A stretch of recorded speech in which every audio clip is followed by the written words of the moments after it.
어린 시절로 돌아가 보도록 하겠습니다. 여러분들이 초등학교 때 혹은 중학교 때 학교 다닐 때 가장 즐거워하고 기뻐하고 감사하고 좋아했던 학과목의 시간은 무슨 시간이었는가? 국어, 수학, 음악, 체육. 저는 이제 체육 시간을 좋아했는데 음악 시간은 굉장히 싫었어요. 노래 시키는 게 그렇게 선생님이 노래하라 그러면은 아주 학교 다니기 싫을 만큼 굉장히 싫어했는데, 또 여러분들은 여러분들 나름대로 각 과목 좋아하고 즐거워하는 과목이 있었을 것 같아요. 그런데 모두가 다 이렇게 어떤 한 사람이 좋아하는 걸 모두가 다 좋아하지는 않지만 그래도 모두가 좋아하는 한 시간이 있었는데 그 시간이 뭐냐면 쉬는 시간. 쉬는 시간은 굉장히 우등생이든 열등생이든 음악을 좋아하든 국어를 좋아하든 상관이 없어요. 그냥 땡땡땡 종소리가 나면 얼마나 그게 좋았는지 굉장히 즐거워하고 그렇게 지낸 기억이 납니다.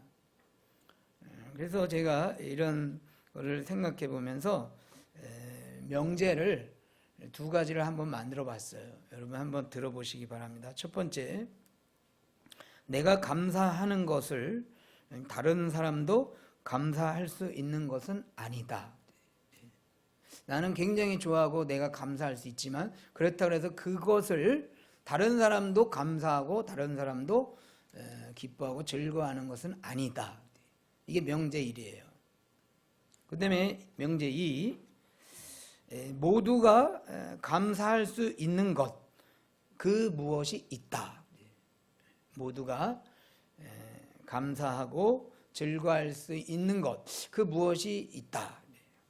그래서 이 두 가지에 대한 명제를 참인지 거짓인지 오늘 따져보도록 하겠습니다. 첫 번째, 내가 감사하는 것을 다른 사람도 감사할 수 있는 것은 아니다 그랬어요. 참일까요? 거짓일까요? 잘 모르겠어요. 가령 예를 들어 보겠습니다. 내가 건강해요. 그죠? 하나님 앞에 나에게 건강 주신 걸 감사할 수 있지만 병원에 신방 가가지고 입원 환자 앞에서 그 사람은 아파가지고 지금 입원해서 힘들다고 죽겠다는데 앞에 가지고 나는 그래도 저 집사님에 비하면 너무 감사하지. 나는 아직 한 번도 입원 안 했는데 얼마나 감사한지 몰라. 그러면서 그 아픈 사람 앞에서 약 올리면 안 되겠죠. 그러니까 나는 그 건강의 문제로 감사하지만 지금 상대방은 건강의 문제 때문에 심각하고 슬퍼할 수 있다. 내가 아들, 딸을 하나님께서 주신 걸 감사할 수 있지만 그것을 불임 부부 신방 가가지고는 그 애 하나 못 나냐 그러면서 자기는 하나님 앞에 날마다 나는 아들 난 거 딸 난 거 감사해요. 기도해 보세요. 이렇게 또 그것을 자랑하면 할 수 없는 거죠. 그렇죠? 그래서 제가 말씀드리려는 것은 내가 감사하는 그 내용이 어떤 사람에게는 슬픔의 또는 고민의 내용이 될 수도 있다. 이런 경우를 우리는 상대적 감사라 그럽니다. 그러니까 상대했을 때, 비교해 봤을 때 어떤 사람보다 내가 더 나은 형편을 누리고 있을 때 그것을 감사하는 것을 상대적 감사라 이렇게 말할 수 있는데, 중요한 거는 그리스도인이 이런 상대적 감사로 하나님 앞에 나아갈 수 있느냐. 마태복음 5장 45절을 보겠습니다. 같이 한번 읽겠습니다. 시작.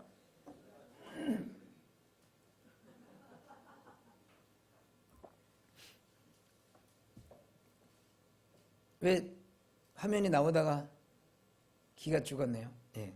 성경을 찾도록 하겠습니다. 마태복음 5장 45절. 같이 한번 읽겠습니다. 시작.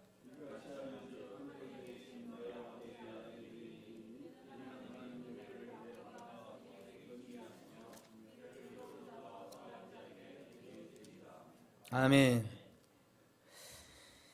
하늘에 계신 하나님 아버지는 선인에게나 악인에게나 그 해와 비를 내려주신다 그랬어요. 이런 것을 일반 은총이라 그럽니다. 그런데 이 일반 은총은 여러분들이 경험해 보시겠지만 해와 비를 내려주시는데 그게 동일한 조건으로 내려주시지 않는다는 것을 우리가 삶을 통해서 배우게 됩니다.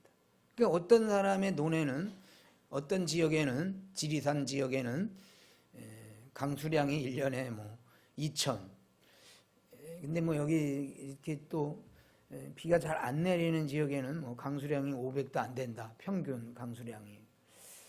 비를 내려주시는데 어떤 지역은 물을 풍부하게 주시고 어떤 지역은 물을 빈곤하게 내려주셔요.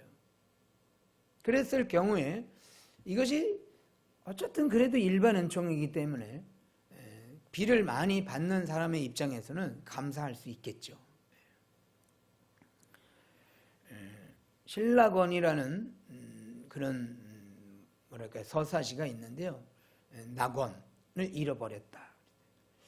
아담과 하와가 하나님 앞에 죄를 범해서 그때부터 이제 부조화가 일어나게 되는 거죠. 자연도 부조화, 또 사람도 부조화.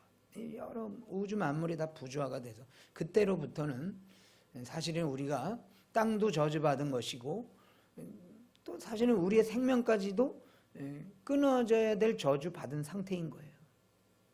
그런데 그렇게 저주받은 상태임에도 불구하고 하나님께서 일반적인 은혜로 비도 주시고 해도 주시는 게 이 자체가 은혜라는 거예요. 그래서 우리는 그런 은혜를 누리게 될 때 하나님의 그 은총의 영역, 즉 일반 은총의 영역일지라도 그것이 나에게 더 많은 것들로 주어지면 그것이 하나님의 은혜인 것을 기억하며 감사해야 되는 줄로 믿습니다. 그래서 오늘 여기 이렇게 과일이 많이 쌓였어요. 이게 다 하나님이 비를 주시고 햇빛을 주시고 공기를 주셨으니까 이게 나온 거지. 그렇죠? 아직 뭐 잘 모르겠지만 파를 찍어내고 뭐 귤을 찍어내는 공장은 아직 제가 보지를 못했는데, 그래서 우리가 하나님 앞에 건강 주신 거, 또 자녀 주신 거, 또 자녀가 잘 되는 거, 이런 것은 일반 은총의 영역 가운데 하나님 앞에 감사를 올려 드려야 되는 줄로 믿습니다. 그리고 그것이 하나님의 선하신 섭리 안에 있기 때문에 우리는 하나님의 선하신 섭리를 위해 기도해야 하는 거예요. 그래서 하나님 아플 때는 하나님 저에게 건강 주세요 이렇게 기도하고, 또 가난할 때 부유케 해달라고 기도하고, 이번에 우리 아들이 수능고사를 봤는데 점수가 어떻게 나올는지 모르지만 이제부터 하나님 대학을 잘 선택해서 좋은 대학, 또 원하는 대학에 들어갈 수 있도록 우리에게 지혜를 주세요 이렇게 기도를 해야 되는 거예요. 그리고 그 기도가 응답됐을 때 또 하나님 앞에 일반 은총의 영역 가운데 감사해야 되는 줄로 믿습니다. 그래서 상대적 감사도 우리가 감사로 하나님 앞에 나가야 된다. 그러면 이제 두 번째 명제를 생각해 보도록 하겠습니다. 제가 이렇게 했습니다. 모두가 감사할 수 있는 것, 그 무엇이 있다. 이것은 그러니까 외적으로 우리가 아들 낳냐 딸 낳냐 불임이냐 이런 차원이 아니라 불임인 자에게도 또는 아들이 있는 자에게도, 또 공부를 잘하는 자녀를 둔 부모에게도, 공부를 못하는 자녀를 둔 부모에게도 정말 모두가 다 감사할 수 있는 그것이 있을까? 오늘 마리아의 감사를 통해서 살펴보도록 하겠습니다. 누가복음 1장 46절 마리아가 가로되 내 영혼이 주를 찬양하며 내 마음이 하나님 내 구주를 기뻐하였음은, 찬양하고 기뻐하고 하나님 앞에 감사하고 있습니다. 그래서 이것을 신학적으로는 마리아의 송가라 그럽니다. 영국 교회 같은 경우는 주기도문 다음으로 불려지는 노래다. 그리고 어떤 기도문을 작성할 때 모범 텍스트로 사용하는 게 이 마리아의 송가라는 거예요. 여러분들도 이 말의 성가를 잘 읽어보시고 또 묵상하시고 기도할 때마다 대표 기도할 때마다 내가 어떻게 기도해야 되나 그럴 때마다 이 모범 텍스트를 잘 묵상해서 기도를 준비하셔도 좋을 것 같다. 46절 다시 한번 같이 읽겠습니다. 시작.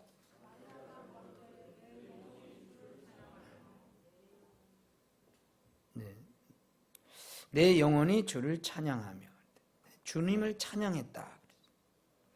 그러면 우리가 하나님 앞에 감사하고 기뻐하고 찬양할 때 어떤 조건, 하나님이 어떤 것을 주셨기 때문에 그 일에 대해서 감사하는데, 그럼 마리아는 어떤 것을 받았기에 이렇게 하나님 앞에 찬양한다 그랬을까?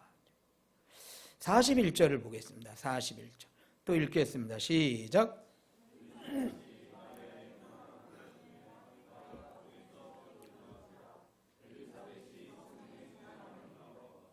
아멘. 마리아는 임신을 했어요. 그래서 여자가 임신을 한 것은 축복이죠. 믿습니까? 그래서 우리 결혼했는데 아직 임신이 안 된 분들이 있으면 하나님께 은혜를 구해서 태문을 열어달라 기도하고 이렇게 임신의 축복이 있기를 예수님의 이름으로 축원합니다. 그러면 마리아가 여성으로서 하나님께서 나를 임신케 해주셔서 찬양을 했을까? 27절로 가보겠습니다. 27절.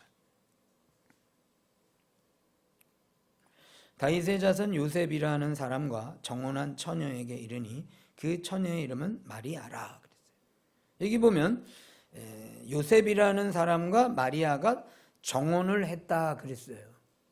근데 우리말에는 정혼인데 당시에 이 유대 사회의 의미로는 이것은 약혼이라.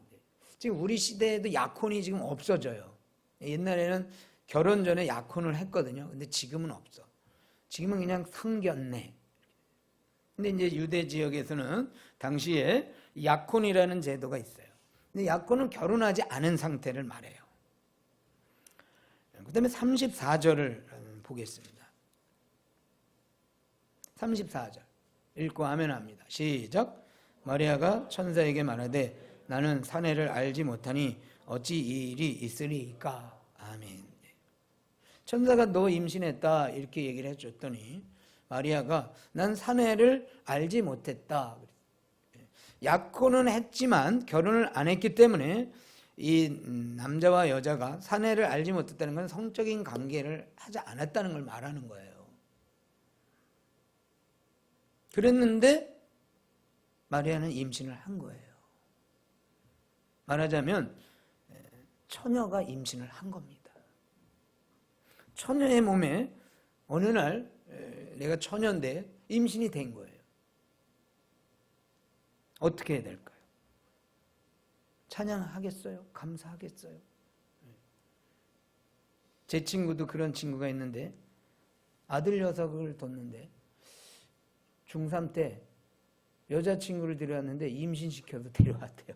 그래가지고 이 여자친구를 우리 집에서 살게 해달라. 아빠한테. 감사해야죠. 임신했으니까.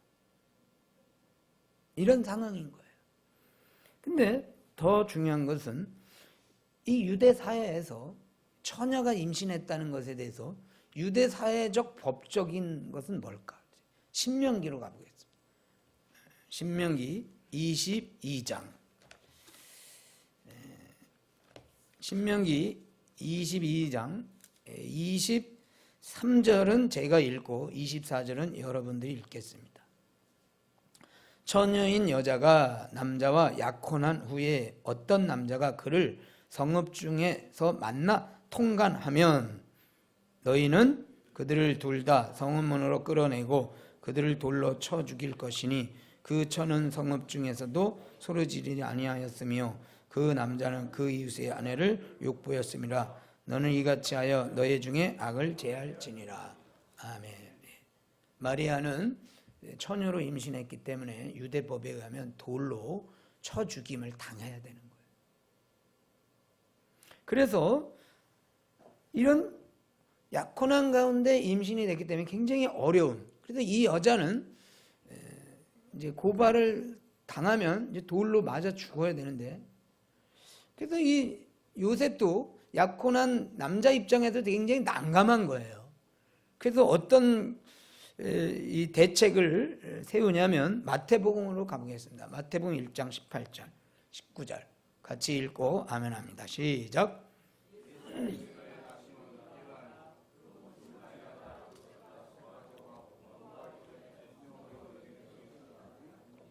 그 남편 요셉은 의로운 사람이라 저를 드러내지 아니하고 가만히 끊고자 하여. 아멘. 이미 약혼을 했고, 그리고 여자는 임신을 했어요. 그리고 남자 입장에서는 이 여자가 임신을 한 것은 자기하고는 잔 적이 한 번도 없는데 여자가 임신한 것은 분명히 어떤 제3의 인물과 통관을 한 거예요. 근데 요셉이 의로운 자라 이것을 고발하지 않고 가만히 끊는다 그랬어요. 이 가만히 끊는다는 것은 어떤 의미냐면요, 당시에 이런 경우에 가만히 끊는다는 것은 이혼 증서를 써주는 거예요. 이혼 증서를 남자가 써주면 적어도 돌에 맞아 죽지는 않아요. 그러나 대신에 이혼녀가 되는 거예요. 그러면 마리아 입장에서는 아니 제대로 결혼식도 못 올려보고 그리고 이혼 증서를 가지고 이혼녀처럼 살아가야 되는 거예요. 그런데 오늘 본문 누가복음 1장 46절, 마리아가 가로되 내 영혼이 주를 찬양하며 내 마음이 하나님 내 구주를 기뻐했다. 이것이 육적인 차원에서, 인간적인 차원에서 보면 분명히 저주의 상황이에요. 그런데 마리아는 이런 상황에서 하나님께 찬양을 했다. 어떻게 이런 저주의 상황 가운데서 하나님께 감사했을까? 찬양했을까? 근데 그것에 대한 해답이 본문의 단어로 나오고 있습니다. 46절 다시 가봅니다. 누가복음 1장 46절. 마리아가 가로되 내 영이 주를 찬양하며, 그 다음에 40절 내 마음이 하나님 내 구주를 기뻐했다. 여기 보면 영이 찬양했고 마음이 기뻐했다 그랬어요. 이 영은 뭐고 마음은 뭐냐? 헬라어로는 이것을 분명히 구분해서 기록하고 있어요. 영은 영어로 번역을 하면 soul입니다. soul. 그 다음에 47절의 마음은 영어로 번역하면 스피릿이에요. 스피릿. 우리말로는 위에 내 영이 찬양했다는 것은 내 혼이라 부를 때, soul은 혼이라 번역하고, 그 다음에 스피릿은 영이라 번역을 해요. 그러니까 내 혼이 찬양하고 내 영이 찬양했다, 이런 뜻이거든요. 이게 혼과 영이 같이 찬양했다는 게 무슨 의미냐? 캠벨 모가리라는 학자는 이 두 단어를 합쳐서 영감을 받은 영혼, 이렇게 해석을 했어요. 그러니까 우리가 일반적인 혼을 가지고는 이 문제에 대해서 노래할 수 없어요. 그런데 그 혼을, 영감을 받았다는 건 뭐예요? 하나님의 성령으로 그 혼을 덮어주셨다는 거예요. 하나님의 성령이 그 혼 가운데, 그 인격 가운데 임했다는 거예요. 그래서 마리아가 그냥 육신의 생각으로, 일반적인 정신 상태로는 이 문제는 슬퍼하고 땅을 쳐야 되는 일인 거예요. 그런데 그 마음을 하나님의 성령이 덮어주시고 하나님의 성령이 그의 인격을 붙잡아 주셔서 그 마리아가 그 문제를 가지고 찬양합니다. 그래서 여기서 우리가 한 가지 배울 교훈은 뭐냐? 하나님 앞에 하나님의 영으로 우리가 충만할 때 어떤 상황에서도 하나님께 감사와 찬양할 수 있는 겁니다. 그래서 아이가 있냐 없냐, 공부를 잘하냐 못하냐, 돈이 많냐 적냐, 뭐 몸이 건강하냐, 또 내 몸이 허약하냐, 그런 상황 가지고 일반은총의 영역에서 상대적 개념에서 우리가 감사하는 게 아니라 상대적으로는, 비교적으로는 부족할지라도 하나님의 영이 우리 가운데 충만할 때는 감사가 나오게 된다. 그래서 누구나 감사할 수 있는 것은 뭐냐?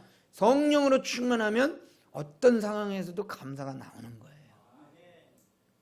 그러면 마리아가 성령이 충만했다 그랬는데 그의 상태가 어떤 상태였기에 성령 충만하다라고 표현했냐 그거예요. 스스로를. 48절 누가복음 1장 48절 같이 읽겠습니다. 시작. 그 계집종의 비천함을 돌아보셨음이라. 보라 이제 우러는 만세의 날을 복이 있다 일컬으리로다. 아멘. 여기 보면 계집종의 비천함을 하나님이 돌아보셨다. 그것을 마리아가 깨달은 거예요. 그래서 그거를 깨달음과 동시에 하나님의 성령이 임해서 그가 그 상황 가운데서 노래한 거거든요. 그러면 계집종의 비천함을 돌아보셨다는데 계집종의 비천함은 뭘까? 여러 가지 논쟁이 있는데 우리 합동신학대학원 구약학 교수 김성수 교수의 견해에 의하면 이렇게 해석을 했어요. 사람 앞에서 낮고 비천한 게 아니고 하나님 앞에서 낮고 비천한 상태를 의미한다. 겉으로는 번듯해 보여도 모든 인생 누구나 하나님 앞에서 의식하게 되는 절망적인 영적 상태를 뜻한다. 마리아가 자기의 비천함을 하나님이 돌봐주셨다는데 그 비천함이라는 것은 사회적 신분이라든가 경제적 어떤 거라든가 육신의 안녕 상태라든가 이런 게 아니고 자신의 영적인 비천함 그것을 깨달았을 때 내가 얼마나 영적으로 공고한가를 본인이 하나님의 은혜로 깨닫고 그 영적 비천함에서 하나님이 자기를 구원해 주신 그거에 대해서 지금 노래했다는 거예요.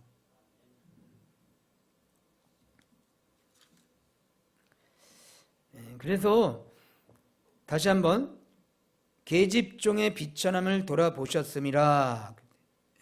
여기서 계집종의 비천함은 그런 사회 경제적 그런 게 아니고 영적인 걸 말한다. 근데 우리가 이를 증명할 수 있는 게 뭐냐면 실제적으로 마리아가 예수님을 이제 임신하고 예수님을 아이를 낳고 아이를 키우잖아요. 그래서 그 예수님 때문에 마리아가 신분이 높아지고 경제적으로 예수님 덕을 봐서 부자가 되고 그런 적은 없어요. 오히려 그 사랑하는 아들을 십자가에 못 박게 하는, 그러니까는 외적으로는 하나도 잘 된 게 없어요. 그러니까 오늘 이 마리아의 비천함을 돌봐주셨다는 것은 분명히 영적인 상태를 말하는 거예요. 그래서 우리가 성령으로 충만한 것은 어디로부터 나오냐? 그것은 우리의 어떤 육신과 세상적인 신분 이런 것들로 많이 상대적으로 많이 받았을 때도 하나님 은혜에 감사할 수 있지만 중요한 건 뭐냐면 내 영의 처한 상태가 얼마나 비참한가를 깨닫고 그것으로부터 하나님으로부터 은혜 받은 것을 깨달았을 때 내가 영으로 충만하고 내 영이 노래할 수 있는 거예요. 김성수 교수님이 그랬어요. 겉으로는 번듯해 보여도 그랬어요. 이게 중요한 말입니다. 여러분 우리가 겉으로는 번듯해 보여도 내 속 사람이 얼마나 절망 상태에 있는가, 얼마나 지저분하고 더럽고 추한 상태에 있는가, 이것을 하나님의 영으로 볼 때 그런 구차한 인생임에도 불구하고 하나님이 나를 구원의 반열에 세워주시고 이 지성소 앞으로 나를 불러주신 거, 이거 하나만 생각하면 내 영이 찬양할 수밖에 없다. 물론 하나님은 우리의 영혼만 보살펴 주시고 우리의 육적인 것은 전혀 돌봐주시지 않는 그런 분은 아니죠. 이사야 63장으로 가보겠습니다. 이사야 63장 8절.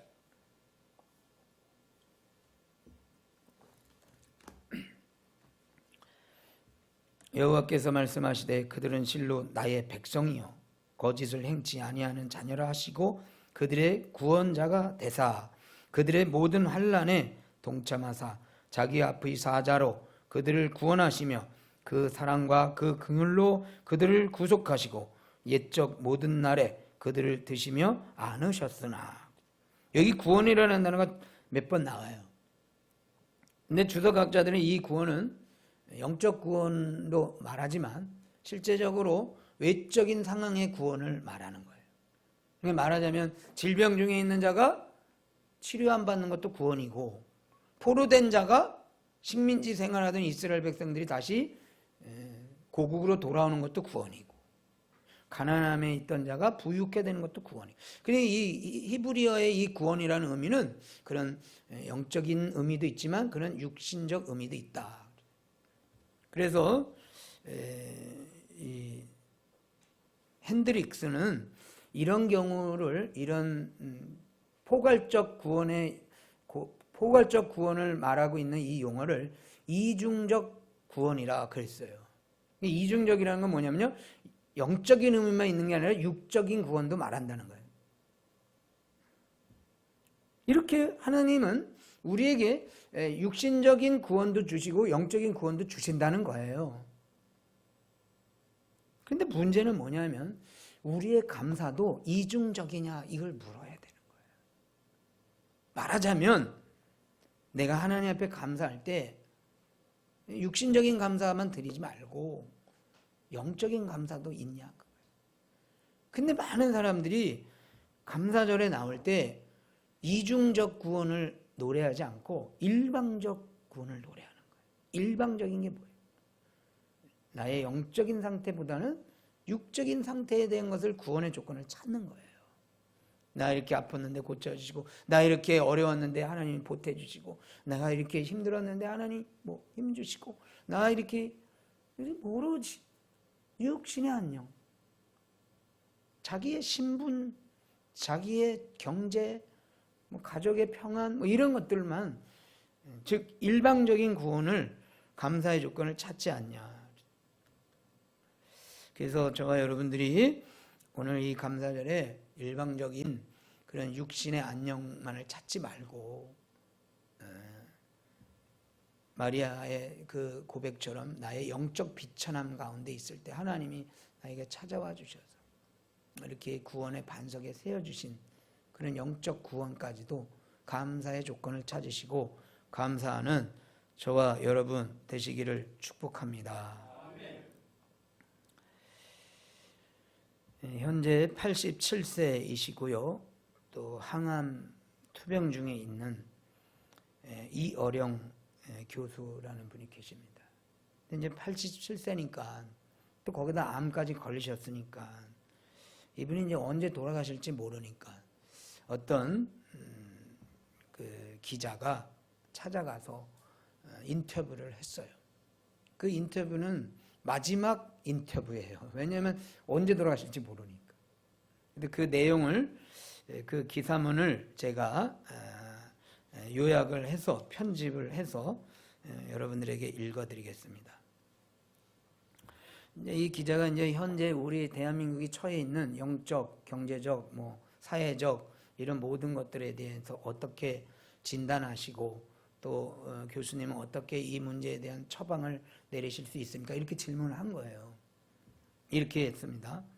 지금 대한민국은 밀물의 시대에서 썰물의 시대로 가고 있어요. 이 시대가 좋든 싫든 한국인은 지금까지 대단히 자유롭고 풍요하게 살고 있었어요. 만조라고 할까요? 그러나 지금은 대한민국뿐만 아니라 세계 전부가 썰물의 시대입니다. 그런데 역사는 썰물과 밀물을 반복해요. 지금은 썰물의 때이지만 썰물이라고 절망해서는 안 됩니다. 왜요? 갯벌이 생기니까요.